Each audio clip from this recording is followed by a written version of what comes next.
আজকে একটা ভালো কাজ দেখাচ্ছি আপনাদেরকে। ছোট ছোট কাজের মাধ্যমে কিন্তু অনেক বেশি সওয়াব অর্জন করতে পারেন আপনারা। তো আজকে আমি চলে এসেছি ছাদে। অনেক বেশি রোদ উঠেছে, আর এখনকার আবহাওয়া তো বুঝতেই পারছেন, অনেক বেশি তাপমাত্রা। তো ছাদের এই পাশটা আমার ছায়া আছে, ওই পাশটাতে বেশি রোদ পড়ে। আর আমার ছাদের এই পাশটায় দেখতে পাচ্ছেন, এটা একটা পার হাউস এরিয়া, তার পাশে আমাদের বাসা। এই এরিয়াটার ভিতরে অনেক রকম জীবজন্তু, পাখি, অনেক কিছু আছে। তো মাঝে মধ্যে আমি দেখি আমার পাইপের মধ্যে পাখি এসে পানি খেতে চায়, পানির জন্য ঠুকরায় পাইপটাতে, তো একটু পানি থাকে সেটাই পড়ে।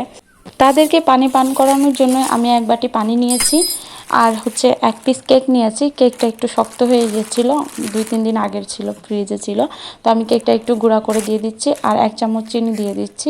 এই সামান্য খাবার অথবা পানির মাধ্যমে অনেক প্রাণীর রিজিকের ব্যবস্থা হয়ে যাবে ইনশাল্লাহ। এইভাবে সামান্য কাজে অনেক বেশি সওয়াব অর্জন করতে পারেন।